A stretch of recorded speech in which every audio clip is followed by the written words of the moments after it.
Hello, everyone, and welcome back to Pixels. The summer is reaching its end, and unless you're in the southern hemisphere, in which case, welcome to spring. My name is Patrick Beja. We're back, and that lovely laugh you're hearing is that of Jocelyn. I guess you're not Moffat anymore. I'm not. That's crazy. I'm now Jocelyn Kearney. Well, welcome back to the show, Jocelyn. Well, I guess Jocelyn Moffat has been on the show before, but Jocelyn Kearney hasn't. So hope it goes well and it goes well and you come back at some point. How are you doing? I'm doing very, very well. Thank you for having me on. I always love doing Pixels, and it's great to be here on Not a Game of the Year Day. I know, right? We always say we want to do. I want to have you on the show more often, and not just for Games of the Year. And this episode, I promised you, is not going to last 3 hours. My goal is 1, so we'll see how we go, how we do. But to be honest, when we were preparing, I thought there would be a lot more in the Gamescom section. And then I saw all the presentations and direct style conferences from Gamescom. And I was like, yeah, that's probably going to go pretty quickly, much more quickly than I thought. It was kind of boring, wasn't it? It was very quiet this year. I don't really know why. I mean, they all brought a lot to the table, but then I looked at what was on the table and I was like, oh, well, okay. It's a lot. Well, I don't want to say a lot of nothing. That's a little bit harsh, but it's a lot of stuff that we've seen at E3 already. And to be honest, it's not necessarily the announcements that I'm talking about here. It's just the mood and the feeling of the conferences. Like there were 4 of them, which we're going to go over. But the Nintendo one was an indie-focused one. The Xbox, inside Xbox thing, I'm going to talk about more later. But God, that was not great. Stadia Connect was whatever, Stadia. And the Gamescom opening night was kind of, you know, it was a little bit better. Jeff Keighley knows how to handle that kind of thing. But overall, I think it's especially the Inside Xbox one that, I don't know, gave me cold sweats. Watching it entirely was, we'll talk about that, but was probably my least favorite one.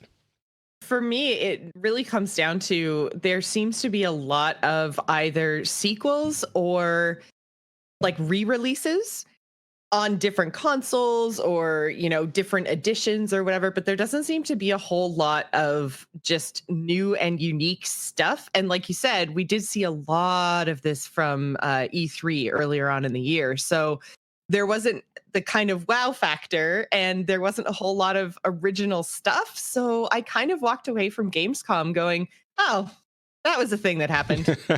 and I think there are 2 factors. As you said, we saw a lot of stuff from E3, which is to be expected. That's how it goes every year. At E3, you present some new stuff. And then at Gamescom, the journalists can actually go out and try them, which, by the way, Gamescom is still going on.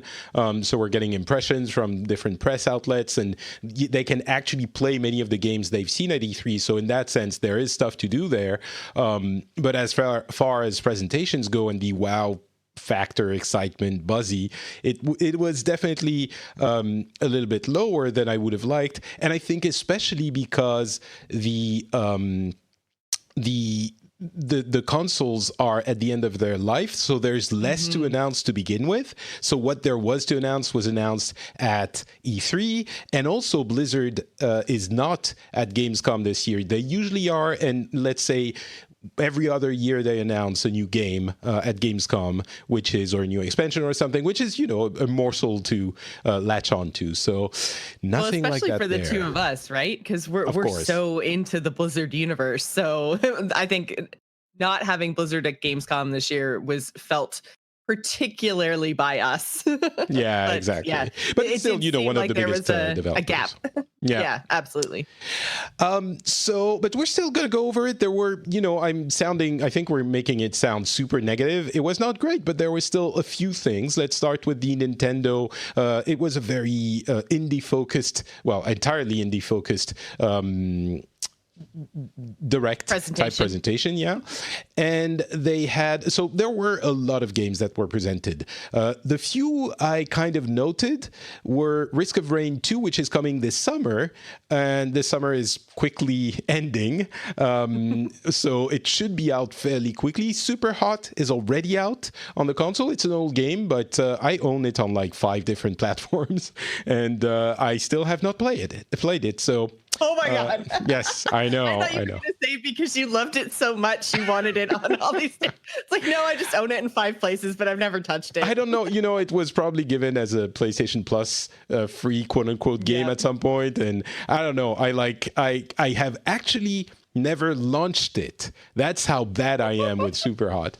But the big announcement, there's a Hotline Miami collection coming to the Switch. It's already out, actually.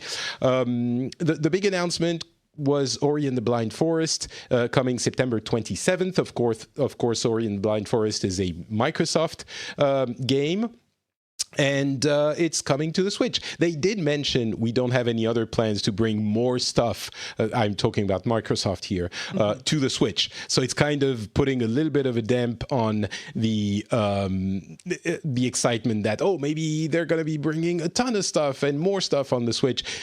To be fair, there isn't a lot more they could bring that the Switch can handle. But Ori is going to be on the Switch, so that's pretty cool. Skater... Oh, go ahead. The point with that's okay. I was just going to say the point with the Ori thing is just that even if right now there are no plans from Microsoft to bring more titles over to the Switch, at least we know that those lines of communication are open.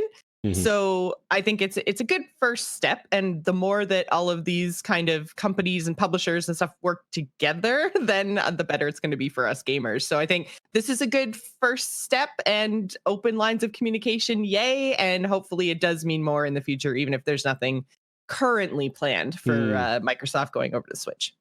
I'm curious how much of it is that rumored and highly wanted by me streaming service by Microsoft coming to the Switch, part of those plans, and maybe they scaled that back a little bit. There was a really interesting feature on Phil Spencer, I think it was on GameSpot, where he kind of essentially his message, his PR communication was to say, streaming is going to be here, but it's not going to be mainstream for a while. Basically, hold your horses on streaming, which I think is fair because they don't want to make it seem like, it's here for everyone. And of course, the infrastructure is not there. But also, I wonder how much of this is Stadia is not going to be great for you. You want to buy the box that we're going to be selling. That's the thing you want. And then in, 2, 3, 4 years, they will establish their streaming service as the thing that's already here because they've been working behind the scenes and slowly getting gamers used to it.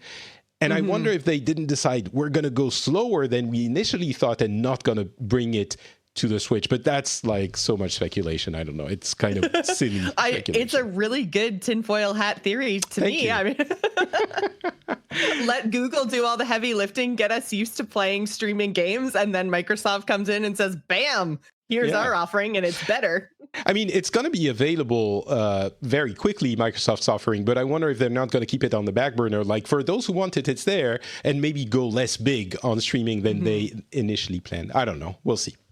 So that's Nintendo. Anything else you noted on Nintendo's conference or presentation? Not really. Like I say, there was a lot of kind of older stuff. Like Torchlight 2 was a game I loved, but I'm kind of like, I bought it and played it already. Like, do I need it on the Switch? But I like the Torchlight games, so that's kind of cool. Same with Dungeon Defenders. So thumbs up Switch, I guess. Well, that's a big part of the appeal of the Switch. It's that you get games that you maybe skipped or didn't have time to play, like Super Hot, maybe, for some people. And you get an opportunity to play them again because, of course, you could go and buy them on the platform that was existing before, but the Switch is new and shiny or newish, and you can play them there and have it portable. So I was going to say, the portability with the Switch, especially for some of these smaller indie titles, is a really big sell because it's like if I'm going to be sitting at my computer, or if I'm going to be streaming or whatever, I'm probably going to be playing stuff that I want my PC to handle. So some of these indie games are really great fits for the Switch and for the portability aspect of it. So, I mean, I love my Switch. travel quite often for work now, so just being able to like sit in an airport and play on my Switch is awesome. So do you actually move? Because some people might not know, but you're casting a lot of Rocket League now, esports, and so you move around for that, is what you mean?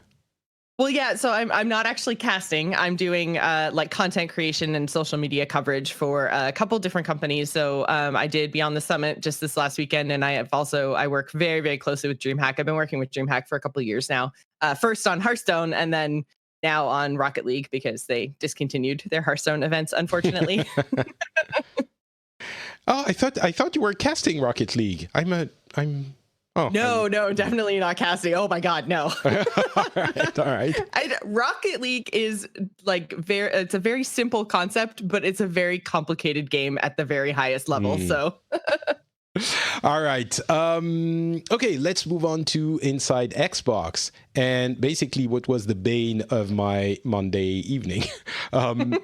You know, I've speculated that it is the Americanness of Inside Xbox that gets to me. And by Americanness, I mean, you know, they have like it feels like it's a thing that was conceived to appeal to teenagers from the 90s. Like there's crowds and they're all neon and they have like piercings. The presenters have like piercings and torn jeans and they're all like, woohoo, yeah, I love controllers, yeah, and everyone claps. And like after an hour and a half, I felt like my brain was gonna melt. It's like, it feels to me like it's the American style, and the Japanese style is weird as well. Like the Nintendo Direct, like super awkward and yeah, like, it's different weird.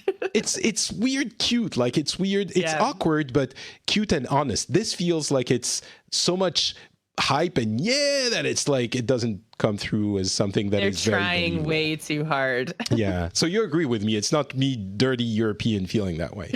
No. I don't generally like the Xbox conferences very much. So, I mean, especially for Gamescom, when you put it at Gamescom, I feel like this kind of presentation fits maybe better when you have an audience that is, you know, into the cause of Xbox already. But when it's Gamescom, you're going to have a lot more people from, you know, general gamers kind of that are going to be watching this, and it's a little bit too, it bleeds green a little bit too much for me. But still, I mean, there were a couple of interesting things. The main one is how much Game Pass continues to be an incredible deal. I talked about it before. I got it, and it's a great opportunity to play some games that, the way I describe it is the games that I'm not sure I want to buy, so I hesitate and I'm like on the verge of do I want them, do I not want them, pay full price. And then I decide not to go with it. But when they come to Game Pass, I'm super happy to download them and give them a try because even though I wasn't sure I was going to like them, I really wanted to try them out. And Devil May Cry is joining Game Pass, like it's already joined now, on top of like Stellaris, Age of Empires Definitive Edition, Blair Witch, which was announced at E3, that weird, scary game, which I'm sure you're going to love.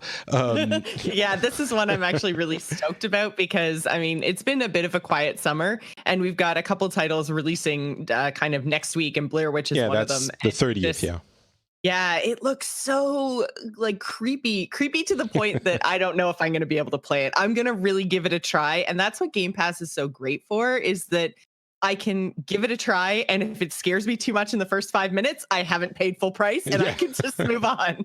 But yeah, I've had Game Pass for a while too, and it's a great value because they've added so many things to it, and especially day one releases. Like it's been great.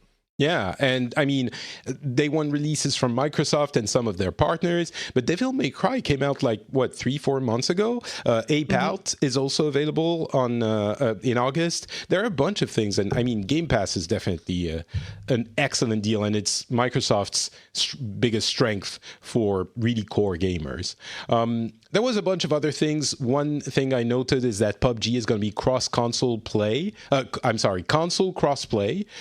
So that was was an interesting announcement because crossplay and cross save are things that we all want. So it's starting to be a little bit more common. They talked about Borderlands 3 as it was so everywhere. I was puking Borderlands 3 by the end of that evening. It's overdose. I'm Borderlands 3 curious, but that was like, it was too much. It was almost off-putting. There was so much of it. They showed Ghost Recon Breakpoint's PvP mode.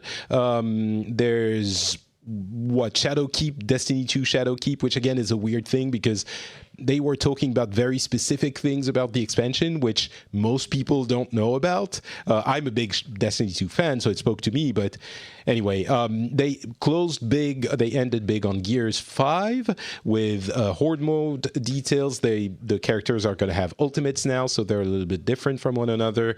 And yeah, so that was the Inside Xbox conference. Anything jumped at you?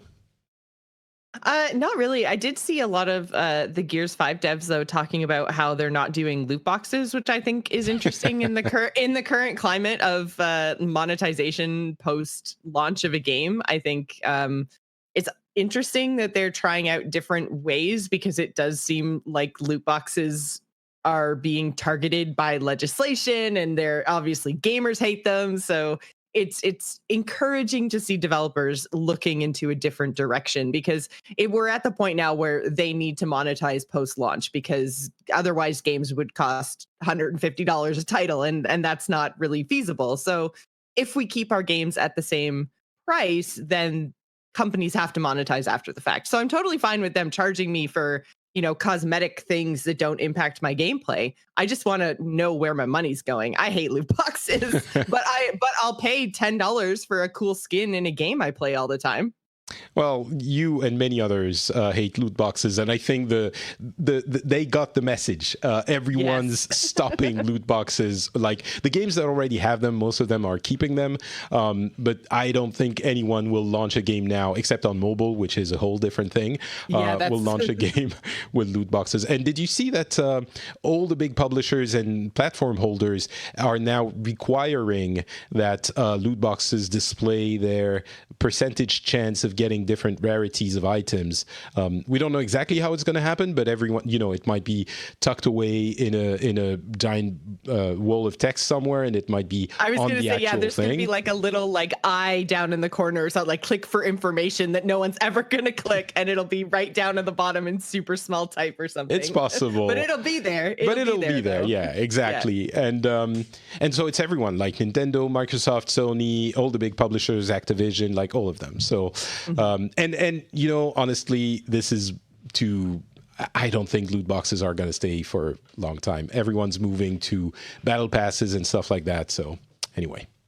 All right. So that was Microsoft's conference. Then we had a Stadia Connect, which, to Google's credit, they finally explained what Stadia is after having, at the third conference or presentation, they said, the cool thing about Stadia is that you don't need to buy a console, so you just buy the game and you're done, which is great, except because they don't want to admit that the launch this fall is going to be kind of a beta. They said that, and then they said, but and if you want to start playing in November, you have to pay $150 to get the Founders Pack, which, just say this is going to be a restricted beta, and the actual launch where you only need to buy the game and that's it is going to be next year. Why don't they want to say that it's, two different periods to clarify the message? I do not understand. But at least they did say, you don't need a console. Yeah, but you do need some hardware, though, right? Because you do still need the controller, don't you? Not really. So if you have a device you can connect a controller to, you can use that. So in practice, you really don't need anything. The advantage of that Stadia controller is that it connects via Wi-Fi. So you don't really need to be able to connect a controller to the device you're going to be using to play Stadia on that device. Like if it's, a TV that doesn't have a port to connect a controller, for example. You have the app, it connects to the stream, and the controls are beamed directly from your controller to the cloud via Wi-Fi. So that's the advantage of that controller, and it has a couple of other cool elements. But if you want to play on your TV or on your tablet or your phone, you can use any controller that connects to that. So you really don't need anything to play once it is available to the general public, which is not going to be until, sometime next year. Right. The other thing they did is that they announced a bunch of games which are not new games, but it's what they need. They need to have a bigger stable of games, catalog of games. So they announced things like Watch Dogs 3, Cyberpunk 2077, Orcs Must Die 3, which that is actually new. That was an announcement. I believe we didn't know it was coming. Darksiders Genesis, which might be interesting, coming soon. And a big one was Mortal Kombat 11, which is interesting because a fighting game is the thing that needs the most precise and lag-free experience you can get. So the fact that NetherRealm is willing to throw Mortal Kombat on Stadia means I'm guessing they at least have some measure of confidence that it will be usable. So we'll see what happens there. Super hot. As well. The Elder Scrolls Online. On Stadia too? Probably. The Elder Scrolls Online, so Stadia is going to have its MMO. Borderlands 3, again, it's everywhere. And a bunch of other little things. Watch Dogs 3 and Gods and Monsters, actually, are Ubisoft games, which is interesting because, we're going to get that Ubisoft subscription service, which is kind of PC only, but also on Stadia, which means it's everywhere else. So you're going to be able to play all of the Ubisoft games on PC with the subscription service, but also on Stadia, all the ones that are available on Stadia. And so they just said Gods and Monsters, that Zelda Breath of the Wild looking thing. And Watch Dogs 3 is going to be on Stadia. So if you have a Uplay Plus subscription service, you can play those on Stadia and so on any device. So that's an important thing to note. But that's Stadia. Not much excitement from your side of the world, I gather. Well, yeah. I mean, Stadia, I'm kind of in a wait and see place. I am very encouraged by Mortal Kombat 11 being available on this platform for all the reasons that you said.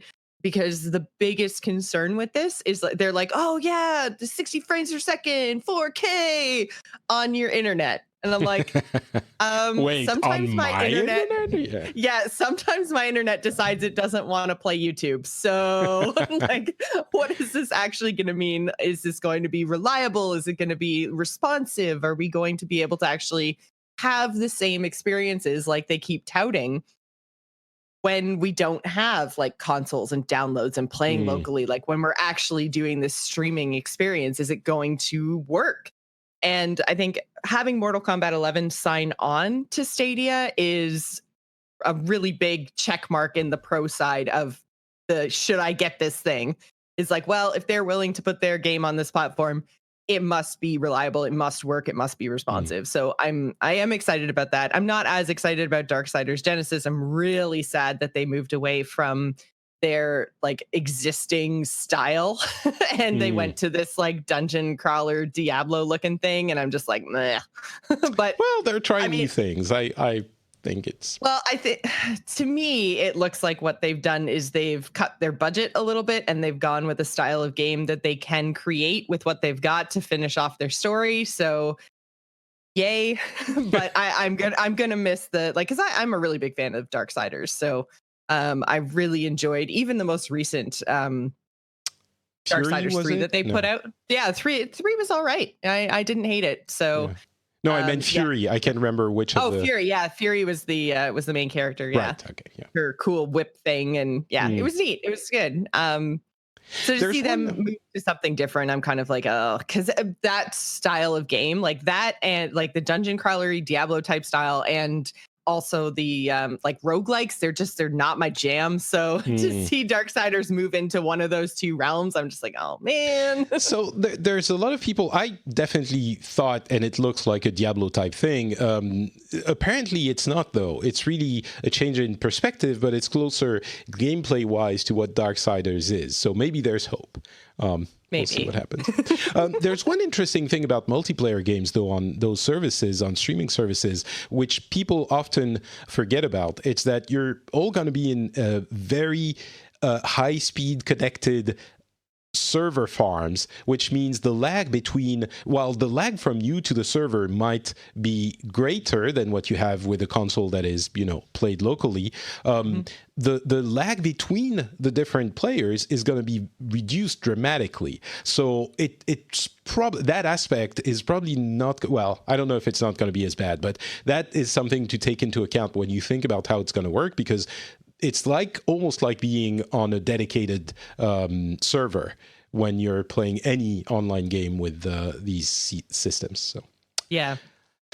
All right. What else? The last one is the opening night live, which I think was actually a pretty good move from Gamescom. Essentially, it put them on the map a little bit more for a global audience than they have been in the past. They asked Jeff Keighley to do an opening night stream with, do whatever you want, essentially. So he kind of did what he does with the Game Awards in December, and did it for Gamescom. And I think it was clever. Even if the thing itself was not incredibly exciting, it was still a good thing for Gamescom. I think it was the right move for Gamescom. And hopefully things will be a little bit more exciting next year when we're getting closer to the release of the next generation of console, actually. So we'll see what happens there.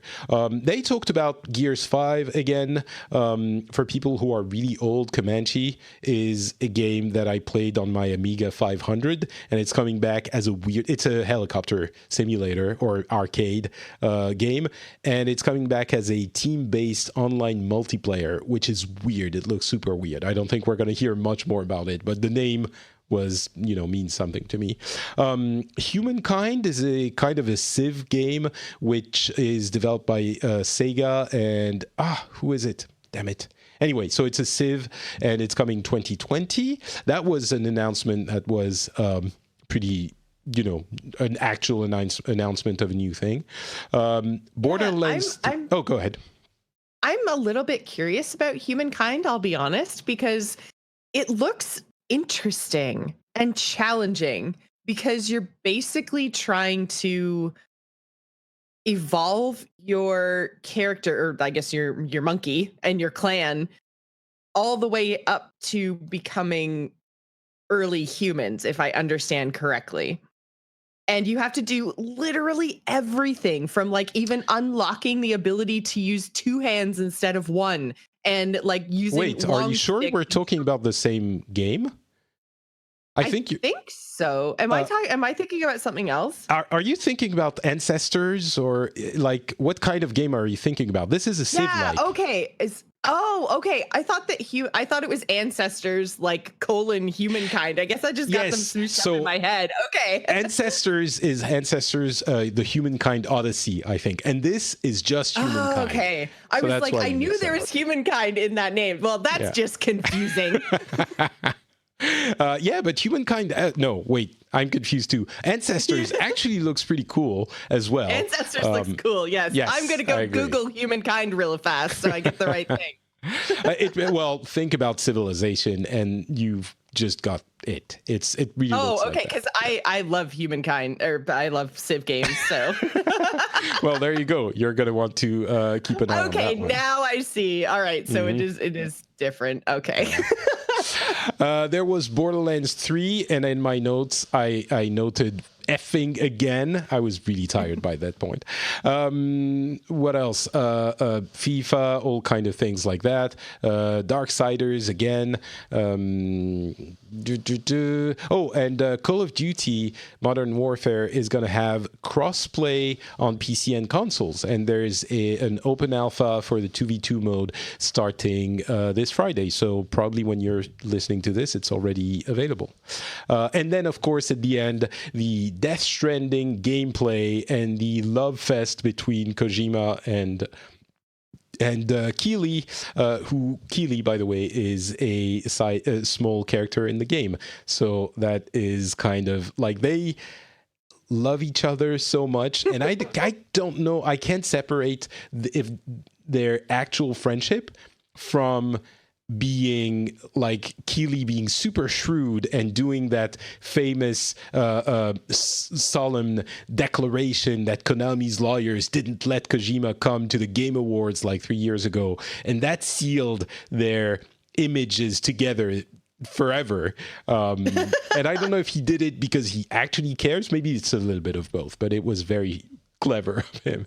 But yeah, anyway, so we got Death Stranding gameplay. It's open world. We got characters trailers and some gameplay, which is essentially the character got up, peed, and delivered a package.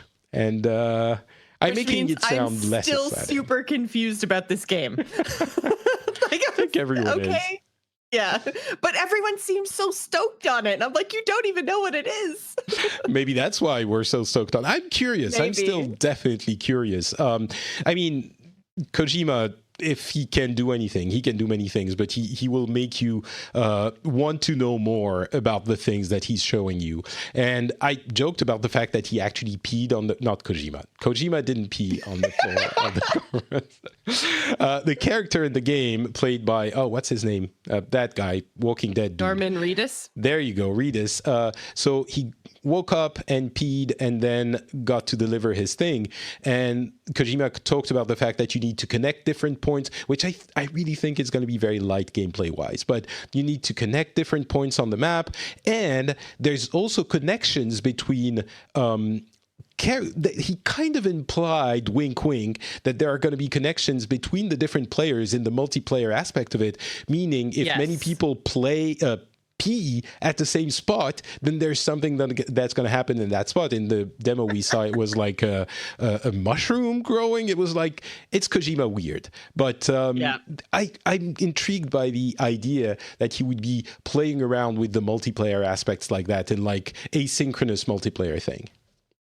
Yeah, that does seem like what he's been talking about for the last couple of conferences, because I feel like we had something very similar coming out of E3 from him, because that I think is the first time where he started talking about the idea of this asynchronous connected multiplayer world and talking about how important it actually was to make these connections. And everyone's like, make connections how? What are you talking about?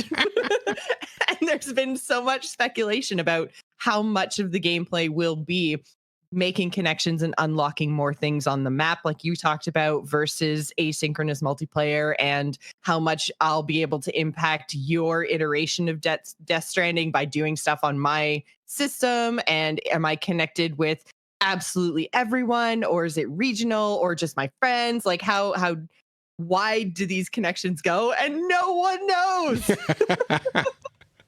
Yeah, I guess we're going to have but to... it's interesting anyways. Like, he is definitely intriguing, but man, it's so close to release now and we still know so little.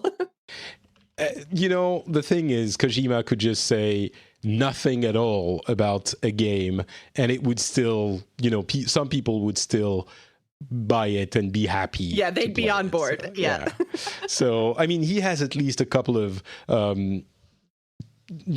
shots at, not shots, but like he would need to make a lot of really bad games for people to stop loving him no matter what he does. So, but I'll be honest, I'm intrigued by it too. I'm curious to see. And even if there is no, transcendent gameplay experience, the world he's created alone, if there's some semblance of coherence, I will be interested in experiencing for a little while. So we'll see. A couple of tidbits. Mortal Kombat is gonna have a crazy season pass, like combat pack they call it. The characters that are gonna be coming to the game, of course it's Warner Brothers properties, so those are part of it. The Joker, Terminator, Spawn, and some others. So I think it's kind of fun that they do these things and they don't take themselves too seriously. But Terminator is actually full on the character with the Schwarzy look, he's very well rendered and modeled. So that's kind of cool. And the other thing I wanted to mention is Sega is bringing Yakuza 3, 4, and 5 with a remastered collection on PlayStation 4, of course. And the reason I'm mentioning it is that I've recently become curious about Yakuza because I have experienced a game in a genre that I didn't think I was going to love that has nothing to do with Yakuza. But it's kind of opened my mind to maybe giving another go at some game genres that I don't like. And I think Yakuza might be my next experience in that area. We'll talk about that in just a moment. But so Mortal Kombat and Yakuza. Have you ever played Yakuza? I haven't, but I have a couple of friends who speak very, very highly of it. I don't know if it's necessarily my game, but I do know that like there are people that absolutely love it and really like the gameplay, and they're very long games from what I understand. So that's kind of I tend to shy away from experiences that are just really, really long because I have so many other, like I'm playing so many games as a services right now that it's really hard to find time to play, you know, like a 50, 60, 70, 80 hour game, right? So but you're a streamer. You could just play more. That's very true. It's very true. But then, you know, I'm streaming WoW and I'm streaming Hearthstone, I'm streaming Dead by Daylight. Like it just trying to fit those single player experiences in. When you know that they're huge, then that like I played Days Gone and I really enjoyed that, and that had a fairly large story, but I was still able to complete it in about 30 hours. So you know, that's a much more manageable chunk of single player gaming where I don't start to feel guilty for, you know, not playing the other things I should be playing for streaming or podcasting reasons. Well, let's talk about those things that we are playing for many reasons. Essentially, the games that we've played this summer. And if it's okay, I'm going to start. So there are three main games that I played. First, Destiny 2. I've been talking about it forever. I still love it. I played a bunch during the summer, and I still love it as much as I ever have, if not more. Very excited about the expansion coming October 1st, but I won't talk too much about that because you'll know how I feel about it. It's just great, and you know that I love it. I bought Marvel Ultimate Alliance 3 knowing that it's not a great game. But I thought, you know, it's not great, but you get to meet new characters, and if you love Marvel characters, then that kind of carries the fun for you. And it kind of did, but not so much that I played for a long time. I played a few hours, and I would play it more if there weren't so many other great games that I want to play. It's that in that kind of area. It's still a fun enough game, just not spectacular. And the last one is the one I want to talk about a little bit more, Fire Emblem Three Houses. And I was on the fence as much, if not more, as I was for Marvel Ultimate Alliance or as I am for Devil May Cry 5, because I've never enjoyed the strategy games, you know, turn-based strategy games, or I haven't for like 20 years. And I didn't love the social aspects of Persona 5. I liked them in Persona 4. I don't know why it didn't grab me in Persona 5. And Fire Emblem Three Houses is essentially those two combined. It's the two mashed together, the turn-based strategy game part and the social simulation dating sim kind of manager with you being the teacher. Aren't they like kids in school and you're the teacher? I don't know if you should call it a dating sim. It is very disturbing. It is extremely disturbing. It's not outright dating, although apparently there are some romancing options if you play a certain way. But it's still like you're a teacher, but you're their age, and they acknowledge it in the dialogue, but it's still weird, and you're kind of flirty with some of them, and it's weird because they're young and you're their teacher, but you're their... That aspect is definitely very Japanese. But for some reason, the mix of both of them completely worked on me. And I've played, like, I'm at 45 hours now. I'm like, I guess 3/4 in. And I think I'm going to finish it. And it was engrossing. And maybe it was because I was off and I had time to immerse myself in it. But it's very surprising how well it worked on me.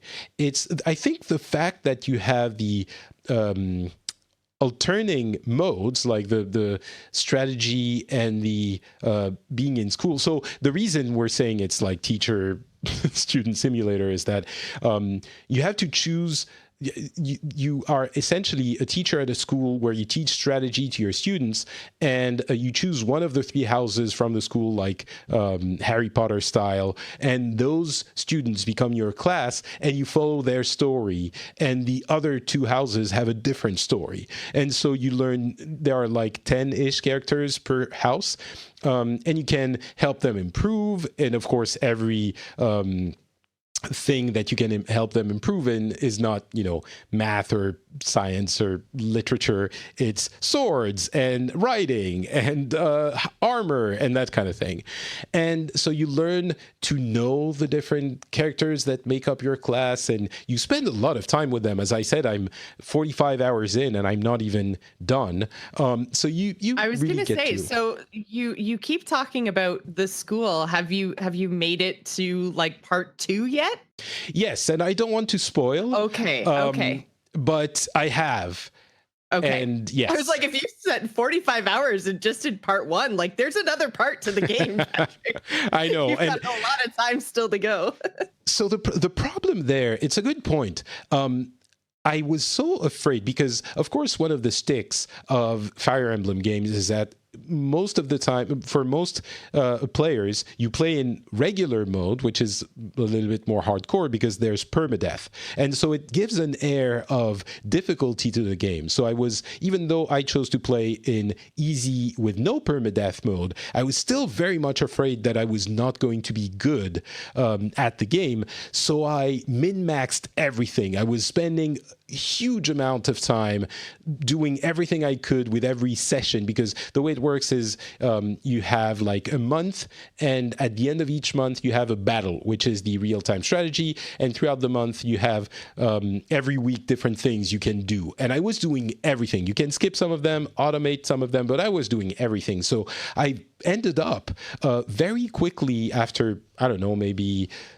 2 or 3 months, so 2 or 3 battles, out leveling the game by a significant amount, which, like, to a point where I'm one-shotting everything now, everything.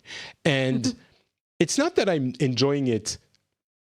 I guess I'm enjoying it a little bit less, but at the same time, every battle takes, some of them by the end take like 45 minutes. So I don't mind being a little bit overpowered, but it's like a serious design flaw. The fact that you can outlevel and become invulnerable through just playing the game as well as you can, I think is a real problem. And apparently hard mode is not that much harder. There's a new mode that's coming in the next few weeks that is going to be actually hard, but that was a problem. But still, like, I found myself taking notes to see what I should make my students study and to reach the ultimate class that I want them to reach when they're high enough level. I was like going to the fishing mini game and collecting flowers and like doing everything. And I'm really glad that I gave it a try, because there are so many games, I think it's the same for everyone, but so many games that you feel like you're left outside of. Like there's an excitement, everyone loves it, and you're like, I just don't get it, it's not my thing. And not that only happens to me with Animal Crossing. Oh yeah. Every time there's a new Animal Crossing, everyone goes insane, and I'm just like, I don't understand. Same with me. Like, I do not get that game. I didn't like Stardew Valley. There are a number of them. But here with Fire Emblem, I essentially got to enjoy a turn-based strategy game and a like social simulator kind of game at the same time. So I'm like, I feel super good about having played that game. I'm like genuinely happy about that. About I like the game. I think I love it. There's a little lull at some point. It was getting a little bit too much because I spent so much time doing everything, but I still love it. But even more than that, I love the fact that I got to love it, if that makes any sense. Oh, yeah, no, it totally does. Yeah, so Fire Emblem Three Houses. You didn't play it, I gather. No, I didn't play it, but my co-host on Gamers In, Ryan, has been playing it for quite a while now. So he's because he's really into Fire Emblem. He plays a lot of the mobile title, Fire Emblem, I think Heroes. Yeah, so he's been playing that forever and has always really been into the Fire Emblem franchise. So yeah, Three Houses came out and that's all he talks about. So, and I told him, I'm like, you can tell me whatever you want, spoil whatever you want. I'm not going to play it, so go for it. So yeah, I'm playing it vicariously through him. And you know what? I'm so happy that I can you say that and I'm like, yeah, I get it. I play it too. I'm part of the club. Like I'm part of the club of the people who play that game that is being hyped over the summer. I'm like, it makes me so joyous. It's irrational the amount of happiness I get out of this. I can hear it in your voice. It's insane. It's crazy. Makes me want to go play. Maybe you should. I guess it's not going to be your cup of tea though. Although there is a tea party mini game that is delightful, and I really like. You offer tea to the students, and that's where it gets a little bit, Anyway, tea is fun. Joss, tell me about Dead by Daylight. It's you love it, and I heard it had a rough launch, but I've been hearing from different people that it's a really good game now. Yeah, so Dead by Daylight, I had played off and on, just like super casually. We used to play it when we did the Extra Life marathon streams because it's a horror game. So it's has those like jump scare moments and things, and it would keep us awake through like, the 4 and 5 a.m. to get to the 24-hour mark. So that was kind of my experience with Dead by Daylight, was kind of like picking it up once a year and then playing it with 4 or 5 friends and doing it for the marathon. And then I was looking on Twitch. Sorry, just for a second. For the people who don't know exactly what it is, it's asynchronous? Asymmetrical. Asymmetrical, thank you. PvP game where there's one killer, like Psycho Killer, Jason, that kind of thing, versus 3 people who try to survive. 4 people who try to survive. 4 people, yeah. Right. Yeah, so it's 4v1. And the point of the game, it's very kind of simple in its design, is there's like 5 objectives on the map that you have to complete. Once you do, you can open the gate and you can escape, and the killer is trying to prevent you from doing that. So it's very, very simple on the surface. But I find it extraordinarily entertaining to watch. And that's kind of what got me into it, is I was just bored on Twitch one day and I was like, nobody's really streaming Hearthstone right now that I want to watch. Like, I just want to kill some time. And I was like, you know what? I've had fun in Dead by Daylight when we've played it for Extra Life. I'm going to go check out a couple streamers, see what's going on. And I watched for like 8 hours. I was like, what is happening right now?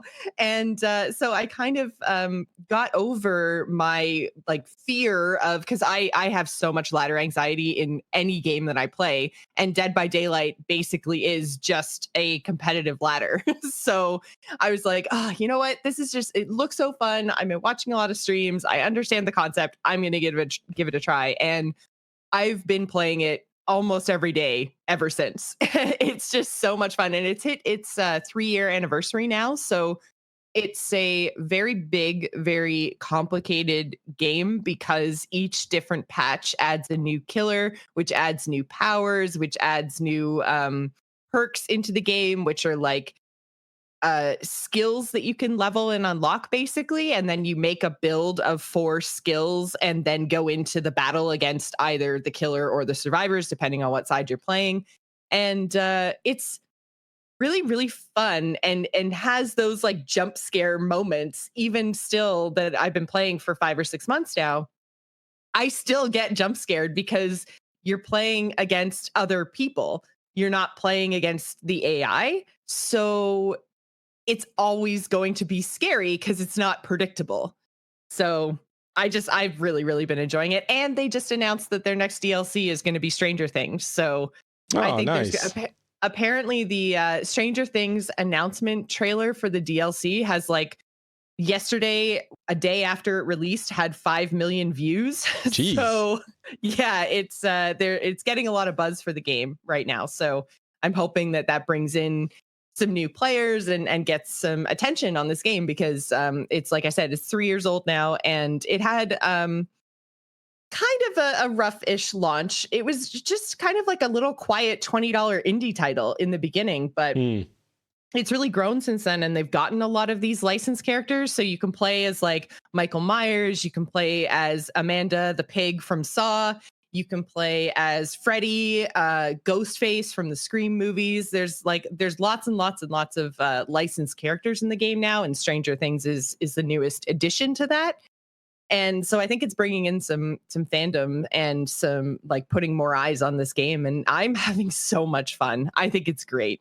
So it sounds really cool. But when you talk about asymmetrical multiplayer games, my mind immediately goes to Evolve, which had an issue in that it was a monster versus, four Versus hunters, right? Wasn't it? Yeah, it was hunters, and the issue was they didn't manage to balance it properly, because if you were the monster, essentially you were you could evolve 3 times. First stage you were underpowered, second stage you were okay, and third stage you were completely overpowered and the hunters stood no chance. That's what I heard from this. Is this one like actually balanced in a 4v1? It seems really difficult, because if the killer finds one of the players, the survivors, then they should be able to destroy them. And if it's 4v1, then I don't know. How do they balance it?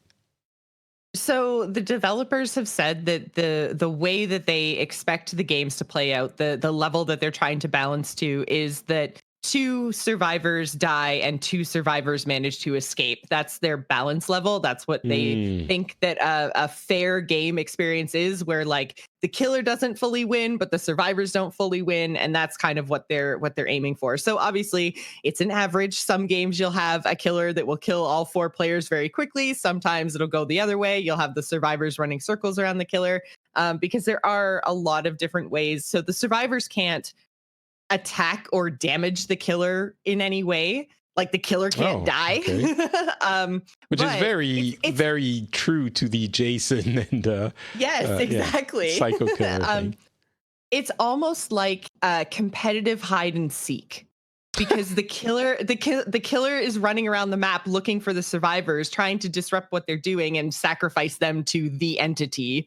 And then the survivors are trying to avoid the killer and are trying to complete the objectives in the map and then escape. So it is very much like, as playing as the killer, you have to try to run around the map and locate survivors before they're able to do all the objectives. You can see the objectives, but there's like, I think there's 7 objectives and the survivors have to complete 5. So you can't just like stand at one objective and be like, you can never have this one. Haha, I win. Right. So I see. So it is quite balanced. There's some things that aren't, but they're also quite quick to get in and change things. So it's not, and I say it's quick. The Dead by Daylight community says that it's slow, but I come from a world of Hearthstone, which before 2019 would take like 12 months to change things, sometimes never. So to me, it's very quick. They go in and make balance changes very quickly. It's interesting because my thoughts about that kind of game immediately went to combat. But I'm guessing, of course, there is some of it, but it seems like what you're saying is that's not the point. The point is that the killers, you should avoid the killer. And if they find you, then you're kind of screwed, or chances are you're going to be screwed. So that's not what you're trying to do. You're not trying to beat the killer. Right. Yeah. You're trying to essentially evade the killer. Yeah. And there is a lot of, you get points for being chased. So the killers are very slightly faster than the survivors. So like in an all-out straight sprint, eventually the killer will catch you. And I guess there's these scenes of like, oh my god, he's behind me, he's gonna get me. God, so much. So much. And the design of the killers, they're all much larger than the survivors. They're very they have this like presence about them. The actual character design is really, really good. And you essentially, as a survivor, there's like walls around the map with like windows you can jump through, and if you jump through a window, the killers go through windows more slowly. So it becomes like knowing your environment and figuring out how you can like break line of sight with the killer so that he's not 100% sure where you are, and then hiding. So like there is a lot of your points that you actually gain as part of your ability to survive and your rank on the ladder and everything else that has to do with how often can you be chased by the killer and not die. So there's that escape factor. There's like escape points that happen throughout the match. So it's a complicated and very interesting game for such a simple concept. And it has a really good community too, both on Twitch and in game. I was shocked because that's always like my big fear with, being on a ladder, being on a team. Like, I don't even like necessarily doing like LFR and Warcraft, like, because some online communities, especially if you're getting into an asymmetrical PvP, it can be very, very toxic. But I've found that if I go into the endgame chat, and almost everybody, when you go into the endgame chat, will just say like GG, and then either they leave or whatever. But the ones that stick around to talk, like sometimes I'll say, since I'm so new to the game and I don't know everything, and there are so many complicated interactions between the different like skills that you can choose going into the match, I'll say something like, oh, hey, killer dude, like, how did you know I was over here? And he'll say, oh, because I had this thing. And then, next time you're in the game, don't heal right close to this. And I'm like, oh, I didn't know that. Thank you. So there is a really, it's like people that play Dead by Daylight are super stoked when other people want to play Dead by Daylight. Right, so they do everything they can to like explain the game and make people want to come back. So, I mean, every once in a while you run into a jerk because it's the internet, it's an online game, whatever. But of all of the online titles that I've played, Dead by Daylight has the best community. That sounds so cool. You're making me want to play that game. I seem to have that effect on people. Garrett said the same thing, and he's a horror fan, so it was a really easy sell for him. But So, okay, last question. How easy is it to get into? Because you mentioned, of course, a game that's 3 years old, that has had a lot of updates, can be a little bit opaque. How easy is it? Do you need to to set aside 15 hours to start understanding how it's working, or do you have fun straight away? I think, or I had fun right away. That being said, it's a very complicated game because there is like a set of base skills on both sides, on the killer side and the survivor side. And then every single survivor and every single killer has 3 of their own skills that they bring to the game. And once you get that killer or survivor up to a certain level, you can teach those skills to others of your same type. So it gets very complicated because I think there's 15 or 16 killers and survivors now. So like 45 potential skills on each side on top of the base kit. And all the different interactions and builds that you can make with those does become very, very, very complicated. There's a lot of different iterations of how you can potentially play the game. And it's all, so you basically earn what's called blood points, and then you use those to buy your skill. And you can earn them as either a killer or survivor and spend them anywhere you want. So I can play as one character I know really well, and then use what I've earned on that character and spend it on another character to level it up. So it's kind of nice because it's flexible like that. So if you find one character or one style of play that you really enjoy, you can play that and level up everything else in the background sort of thing.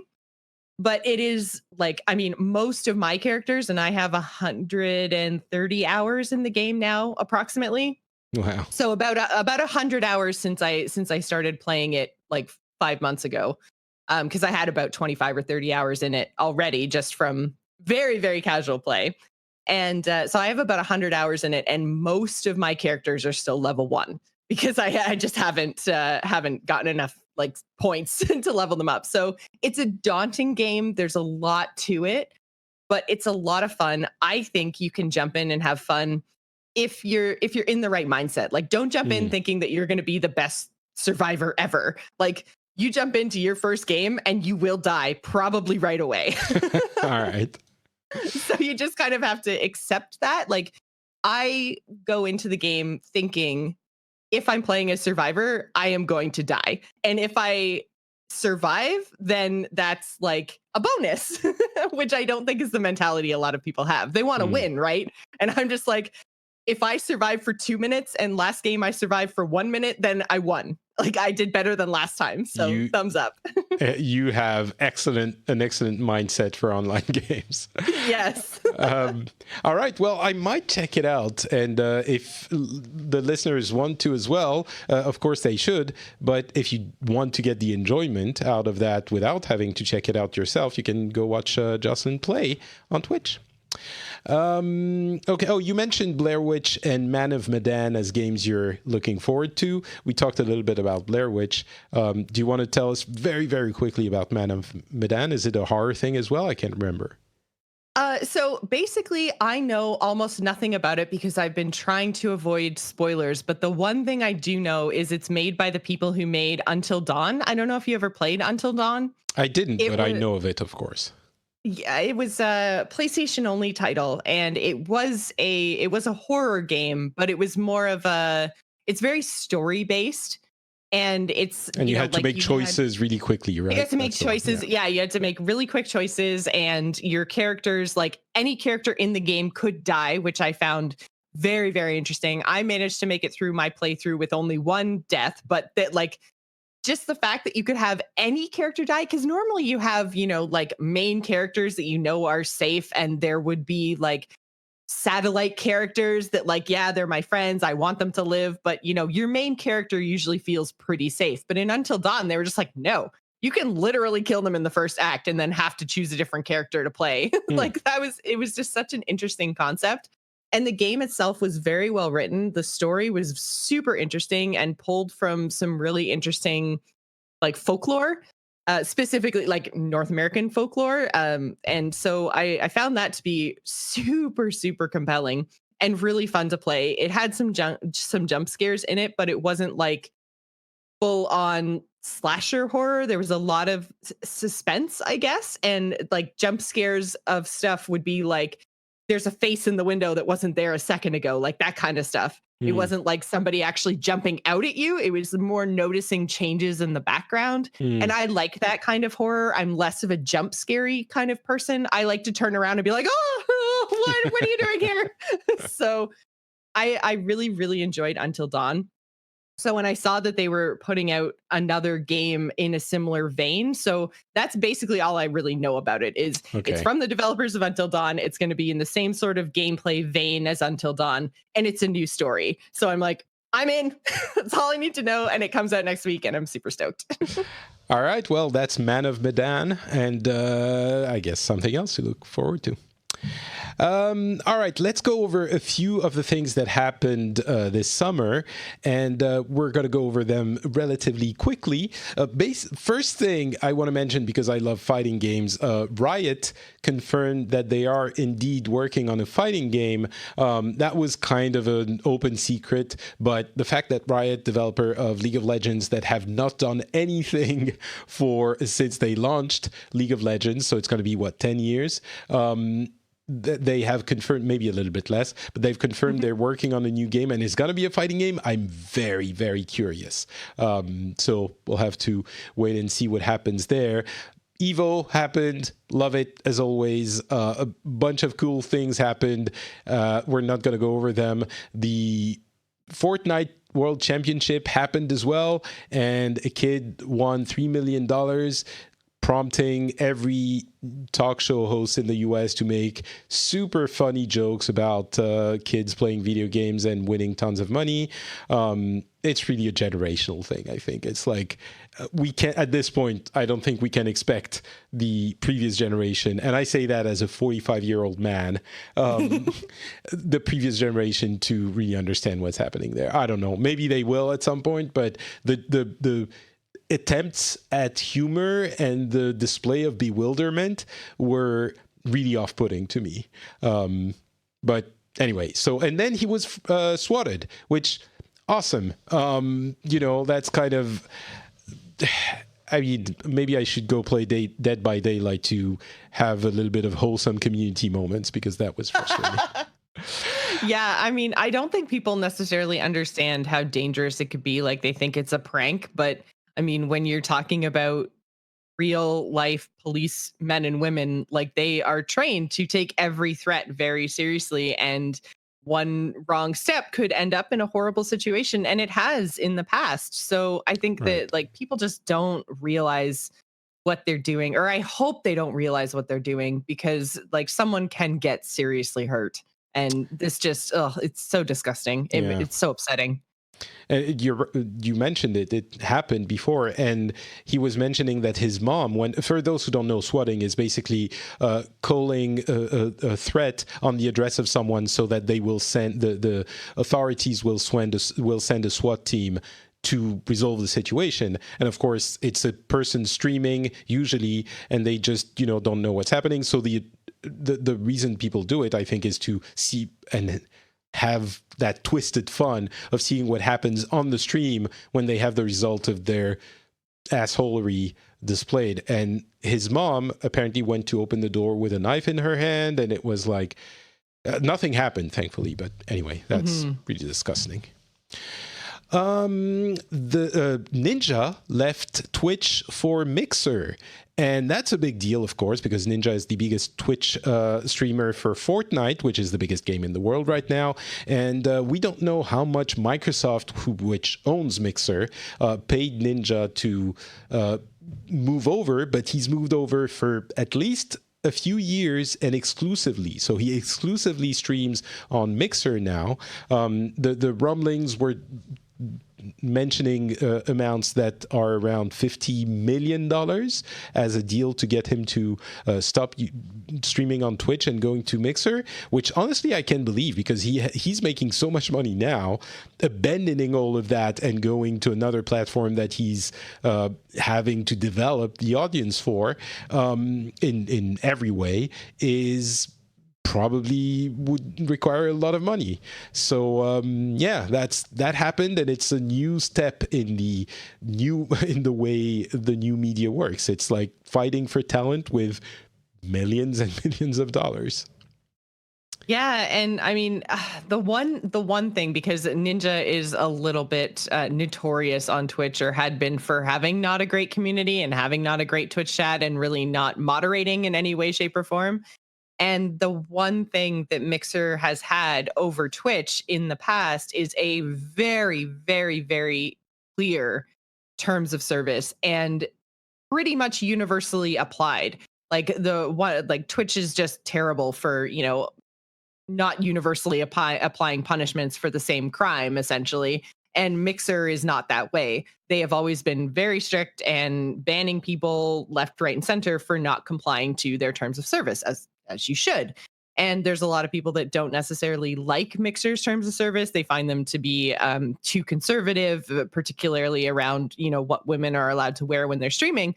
But you may not like the terms of service, but at least they are very clear. Like, there isn't really any wiggle room or gray area in Mixer's terms of service, which as a result has allowed the platform in general to be very welcoming and much less toxic, and they've dealt with a lot of the problems that Twitch has.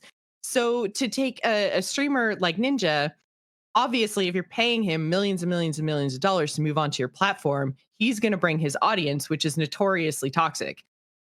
What is Mixer going to do over the next few months? Is the impact of Ninja's subscribers going to be negative on the community that Mixer has built, or are they going to ban half their audience that they paid millions of dollars for? So I'm curious to see how this goes over the next few months, and what it's like to actually interact with people on Mixer, and what the impact on the platform is, because I think it's a very curious move. I mean, obviously now everyone's talking about Mixer on par with Twitch, which was not happening before. It was like Mixer was just off in the corner trying to do their own little thing with this behemoth of Twitch, and now they're in the same conversations. So it was obviously a good move for Mixer, but I'm interested to see how the platform evolves over the next few months as a result of this, because he's got 1 million subscribers already. Yeah, even more probably now. It's interesting. We're gonna have to see if they can manage to apply those strict rules when they have that many viewers, because I'm sure the communities were a lot smaller before Ninja showed up. But it's certainly a first step, and it shows that Microsoft is taking the streaming thing, very seriously. And as you said, like, Mixer was kind of a joke. It was insignificant. And now it's not in any same category as Twitch, but it's gone up a few steps. And as you said, we're mentioning them in the same conversation at this point. So it's not a joke anymore. It's just a thing that is a lot less successful than Twitch, but that exists. And I wonder what's going to happen with the next generation of consoles, how much more it's going to factor into their strategy going forward. Surely, if they did all this, it's because they want to make something out of it. So we'll see what they do. All right, a few quick hits. Sony bought Insomniac Games, the developer of Spider-Man, which made a lot of people happy and some people unhappy because they want another Sunset Overdrive, which is exclusive to the Xbox. But Insomniac Games did say they own the rights to the IP, just not the first game. So we could see a second one on PlayStation 5 or whatever. And certainly Spider-Man 2 will be coming on PlayStation 5, I'm sure. But it seems like a good move, and it, again, reinforces that idea that content is what matters now, especially as platforms are becoming more cloudy.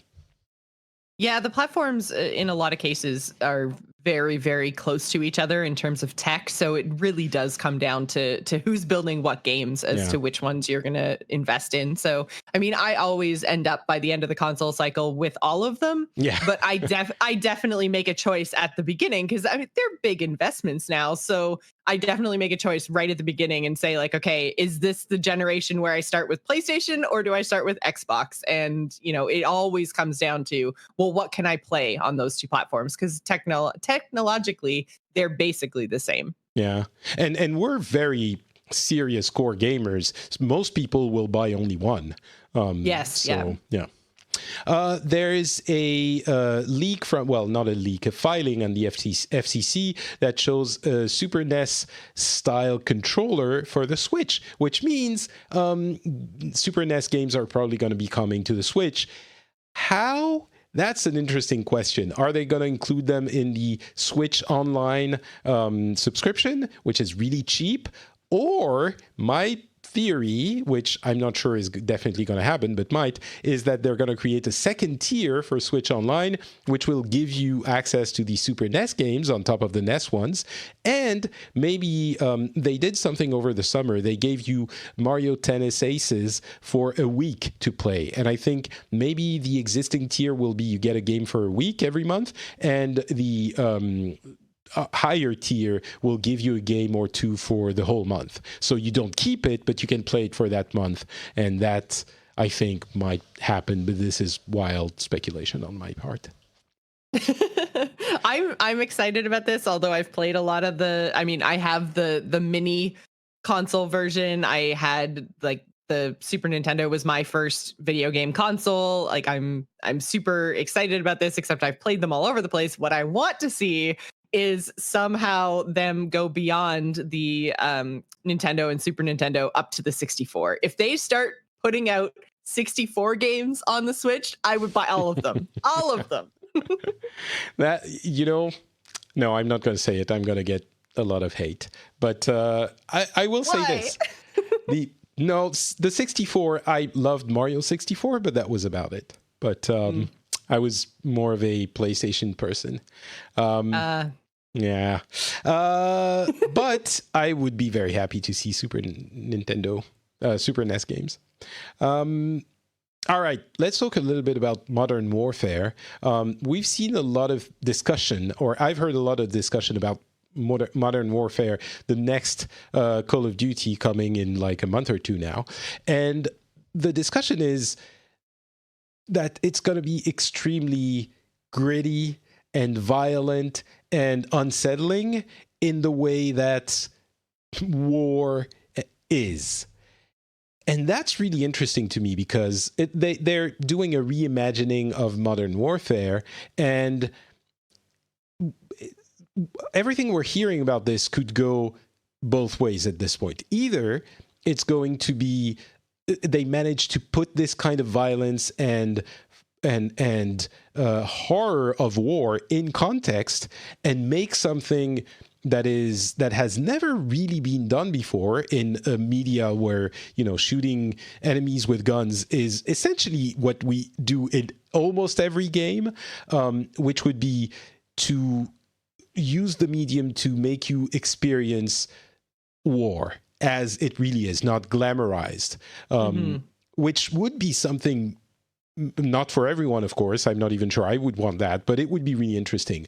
Or they don't put it in context at all, and they do the, you know, press X to mourn thing that Call of Duty knowers will remember. And they just use the violence as just a way to create buzz around the game. And that would be, of course, very distasteful and probably would create a controversy that will likely increase their sales, because any controversy in that sense would do that. But they do have developers from the old Infinity Ward, which is the Infinity Ward is developing the game, but some developers left. Vince Zampella went to Respawn. So a couple of developers came back. So they're the original developers of Modern Warfare. And they have some people from Naughty Dog who are, we would hope, skilled in storytelling.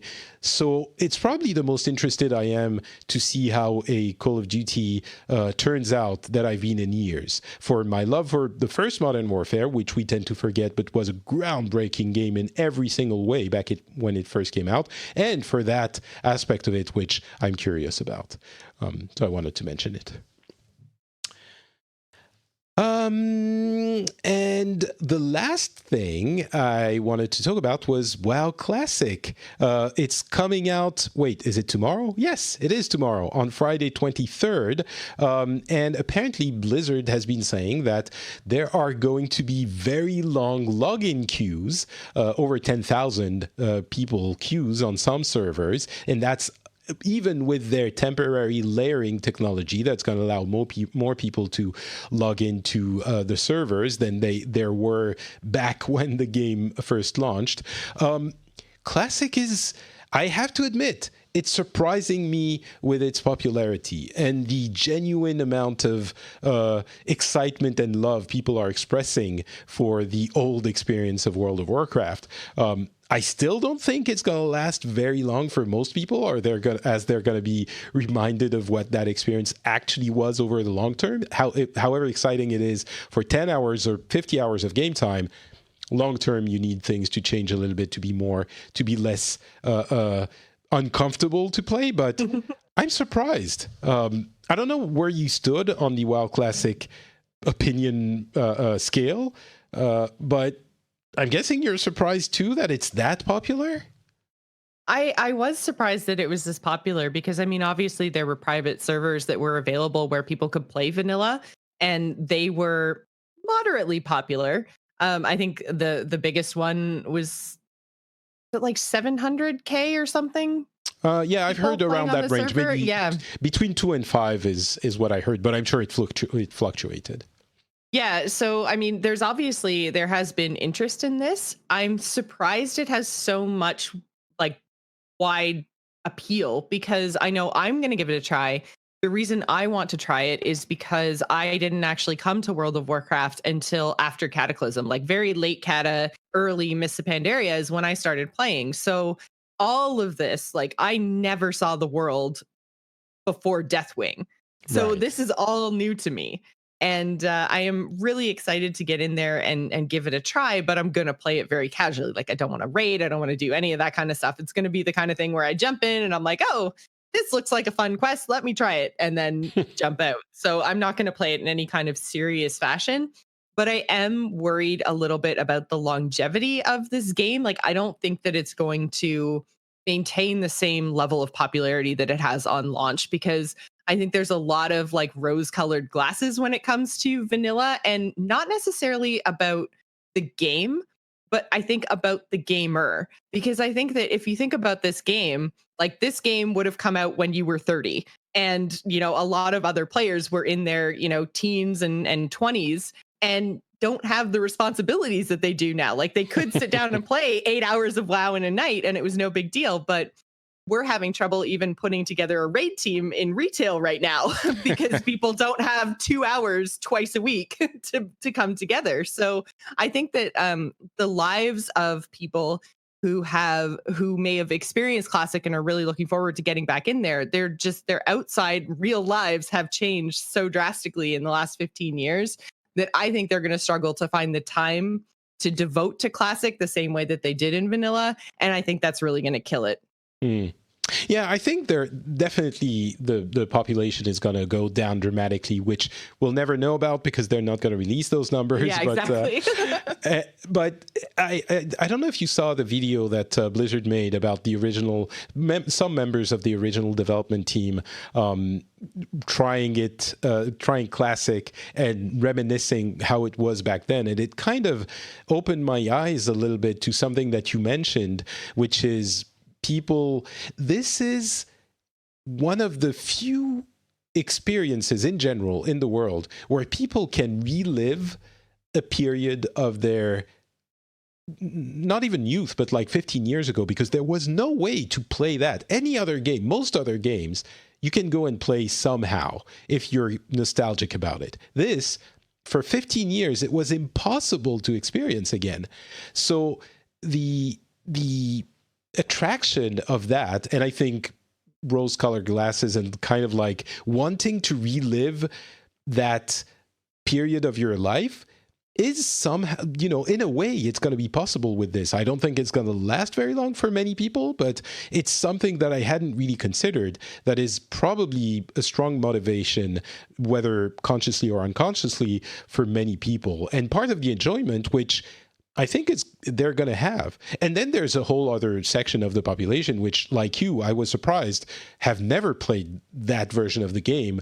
And not only are curious about it, but are also discovering elements of the game that work really well when you play, to max level, probably.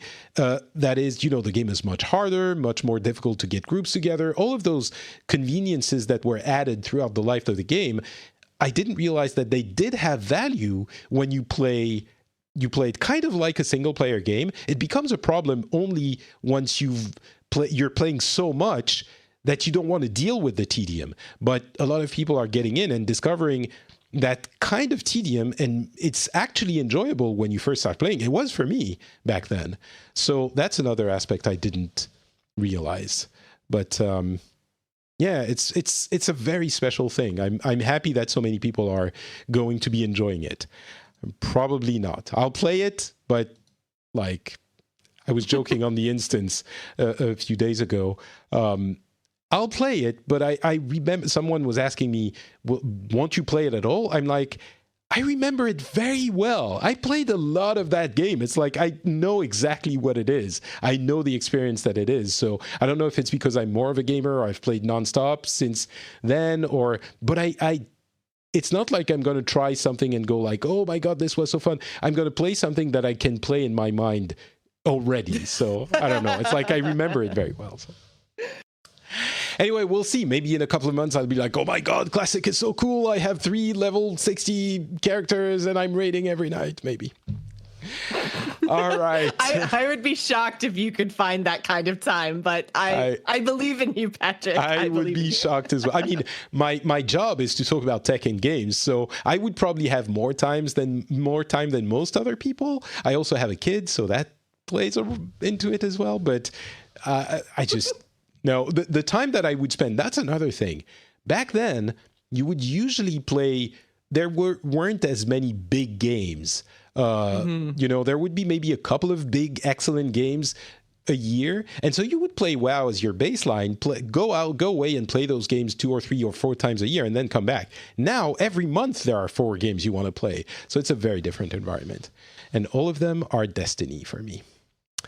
That's not true. I also play Fire Emblem and Overwatch. I restarted playing, and now I'm going to have to play Dead by Daylight. So there you go. All right. That is going to be it for this episode. Thank you so much for being with me, Joss.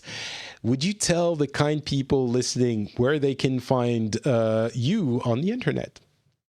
Absolutely. I'm on Twitter and Twitch at Joss Plays. That's JOCE Plays. You can come watch me. I stream Sunday, Monday, Tuesday, Wednesday. So do come and check out the stream. I also do podcasts, all kinds of podcasts. I have a Warcraft podcast called For Azeroth. I have a Hearthstone podcast called The Angry Chicken. I have a general gaming podcast called The Gamers Inn. I'm all over the place. So do come and check me out. Excellent. The link to your Twitter account will be in the show notes, as per usual. For me, it's Not Patrick on Twitter, Facebook, and Instagram. And this show is hosted at FrenchSpin.com. So if you want to comment, you can do that at the site, FrenchSpin.com. And that is going to be it. We will be back in a couple of weeks with another episode. Thank you so much for listening, and we love you all. Bye.